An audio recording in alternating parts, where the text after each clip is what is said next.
কুড়িগ্রাম সীমান্তে ফেলানী হত্যার ১৫ বছর, বিচার থেকে বঞ্চিত পরিবার। কুড়িগ্রামের নাগেশ্বরী থেকে উপজেলা প্রতিনিধি রফিকুল ইসলামের পাঠানো ভিডিও প্রতিবেদনে থাকছে বিস্তারিত। বহুল আলোচিত কুড়িগ্রাম সীমান্তে কিশোরী ফেলানী হত্যার আজ ৭ জানুয়ারি ১৫ বছর অতিবাহিত হলেও ক্ষমতাচ্যুত আওয়ামী লীগ সরকারের অবহেলায় বিচার থেকে বঞ্চিত রয়েছে ফেলানীর পরিবার। ২০১১ সালের এই দিনে ভারতীয় রক্ষী বাহিনী বিএসএফের গুলিতে ফুলবাড়ীর অনন্তপুর সীমান্তের নির্মম হত্যাকাণ্ডের শিকার হয় কিশোরী ফেলানী। সঠিক বিচারের প্রত্যাশা ফেলানীর পরিবারের। ভারতের উচ্চ আদালতে মামলা ঝুলে থাকায় দীর্ঘদিন ধরে ন্যায় বিচারের অপেক্ষায় দিনের শেষে বছর গুনছেন ফেলানীর বাবা ও মা। ফেলানীর বাবা নূর ইসলাম বলেন, আমি আমার মেয়ে ফেলানী হত্যার বিচার পাইনি। দীর্ঘ ১৫ বছর থেকে আইনের দ্বারে দ্বারে ঘুরে বিচার থেকে বঞ্চিত। এখনও ভারতীয় বিএসএফ বাংলাদেশের সীমান্তে পাখির মতো গুলি করে মানুষ হত্যা করছে। ফেলানীর বিচার হলে আর কোনো বিএসএফ সদস্য গুলি করার সাহস পেত না। তিনি জীবিত অবস্থায় মেয়ের হত্যার বিচার দেখে যেতে চান বলেও জানান। আজকে 10টা বছর গত হয়ে গেল, কিন্তু আমি 10টা বছরের কান্দাকাটি করতেছি, ফেলানীর বিচারটা আসলে সঠিক বিচারটা পাইনি। আমি এখন চাই সরকারের কাছে যে ফেলানীর বিচারটা হোক, সুস্থ বিচার হোক। ফেলানীর মা জাহানারা বেগম বলেন, আমার মেয়েকে হত্যা করা হয়েছে, কিন্তু আজও কোনো বিচার পাইনি। ১৫ বছর ধরে শুধু অপেক্ষা করছি। বিচারের আশায় থাকতে থাকতে বিচার তো এখনো পাইলামই না, বা বিচারের জন্য আমার দাবি আছে সরকার যেন সুস্থ বিচার করে। তিনি আরও বলেন, অন্তর্বর্তীকালীন সরকারের নির্দেশে লালমনিরহাট ব্যাটালিয়ন অধিনায়ক লেফটেন্যান্ট কর্নেল মেহেদী ইমাম গত ২৩ ফেব্রুয়ারি ২০২৫ খ্রিস্টাব্দে আমার ছোট ছেলে আরফান হোসেনকে বিজিবিতে চাকরির সুযোগ করে দিয়েছেন।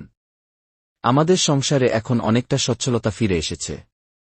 ফেলানীর ভাই আরফান হোসেন বলেন, দীর্ঘ ১৫ বছর ধরে আমার বোন ফেলানী হত্যার বিচারের জন্য অপেক্ষা করছি, কিন্তু আজও কোনো সঠিক বিচার পাইনি। আমার স্বপ্ন সত্যি হলেও আমার চাকরি হওয়ায় কবরে শুয়েও শান্তির নিঃশ্বাস ফেলবে বোন ফেলানী। এ কথা বলেই কেঁদে ওঠেন আরফান। ঘটনার দিনটি ছিল ২০১১ সালের ৭ জানুয়ারি, শুক্রবার, ভোর ৬টা। ফুলবাড়ী উপজেলার অনন্তপুর সীমান্ত টপকে নিজ বাড়িতে ফেরার পথে ভারতীয় বিএসএফ কর্তৃক গুলিবিদ্ধ হয়ে আধা ঘণ্টা ধরে ছটফট করে নির্মমভাবে মৃত্যু হয় কিশোরী ফেলানীর। এরপর সকাল 6:45 থেকে নিথর দেহ কাঁটাতারের উপর ঝুলে থাকে দীর্ঘ ৪.৫ ঘণ্টা। এ ঘটনায় বিশ্বব্যাপী তোলপাড় শুরু হলে ২০১৩ সালের ১৩ আগস্ট ভারতের কোচবিহারে জেনারেল সিকিউরিটি ফোর্সেস কোর্টে ফেলানী হত্যা মামলার বিচার শুরু হয়। বিএসএফর এ কোর্টে সাক্ষী দেন ফেলানীর বাবা নূর ইসলাম ও মামা হানিফ। ওই বছরের ৬ সেপ্টেম্বর আসামি অমিয় ঘোষকে খালাস দেয় বিএসএফর বিশেষ কোর্ট। পরে রায় প্রত্যাখ্যান করে বিচারের দাবি জানায় ফেলানীর বাবা। ২০১৪ সালের ২২ সেপ্টেম্বর বিচার শুরু হলে ১৭ নভেম্বর আবারও আদালতে সাক্ষ্য দেন ফেলানীর বাবা। ২০১৫ সালের ২ জুলাই এ আদালত পুনরায় আত্মস্বীকৃত আসামি অমিয় ঘোষকে খালাস দেয়।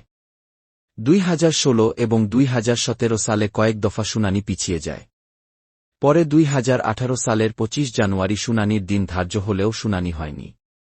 এরপর ২০১৯ এবং ২০২০ সালে কয়েকবার শুনানির তারিখ ধার্য হলেও শেষ পর্যন্ত সম্পন্ন হয়নি আজও।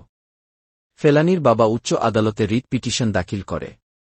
পিটিশনের ভিত্তিতে কয়েক দফায় শুনানির দিন পিছালেও এখনও আদালতেই ঝুলে আছে পিটিশনটি। এ অবস্থায় অনেকটা হতাশার মধ্যে থাকলেও মেয়েকে হত্যাকারীর সর্বোচ্চ শাস্তিসহ ন্যায় বিচারের আশা করছেন তার পরিবার। ফেলানী খাতুন ছিলেন নূর ইসলাম ও জাহানারা বেগম দম্পতির ৮ সন্তানের মধ্যে সবার বড়।